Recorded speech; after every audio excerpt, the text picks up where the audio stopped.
મહેસાણા જિલ્લાના મગુના ગામે જમીન વિવાદ મામલે હુમલો 4 સામે ગુનો નોંધાયો. મહેસાણા તાલુકાના મગુના ગામે જમીન વિવાદને લઈને મારામારી અને જાનથી મારી નાખવાની ધમકી આપવાનો બનાવ સામે આવ્યો છે. આ મામલે સાંથલ પોલીસ સ્ટેશનમાં ગુનો નોંધાયો છે.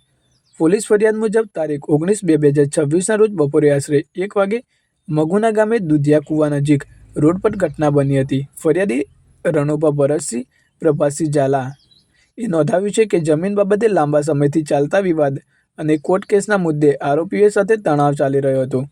ફરિયાદ મુજબ તેઓ જમીનના દસ્તાવેજો લઈને ખેતર તરફ જઈ રહ્યા હતા, ત્યારે દુધિયા કુવા નજીક આરોપીએ તેમને રોકી ગાળો આપી ઝઘડો શરૂ કર્યો હતો. આરોપી ધીરુભા કાળુભા ઝાલા, ચેતનસિંહ ધીરુભા ઝાલા, જીગરસિંહ ધીરુભા ઝાલા અને લાલભા ધીરુભા ઝાલા તમામ રહે મગુના, તાલુકો જિલ્લો મહેસાણા સામે આક્ષેપ છે કે એક આરોપીએ હાથમાં ધરેલું દારૂ ફેરવી ફરિયાદીના માથાના જમણા ભાગે માર્યું. અન્ય આરોપીએ લોખંડની પાઇપ વડે ડાબા ખભા પર ઈજા પહોંચાડી.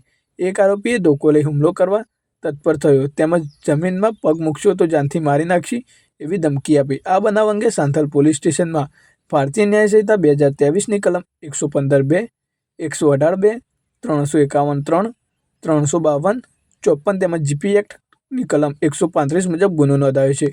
આરોપીએ જિલ્લા મેજિસ્ટ્રેટ મહેસાણા દ્વારા જાહેર કરાયેલા હથિયારબંધીના જાહેરનામાનો ભંગ કર્યો હોવાનું પણ ફરિયાદમાં નોંધાયું છે. પોલીસ વધુ તપાસ હાથ ધરી રહી છે.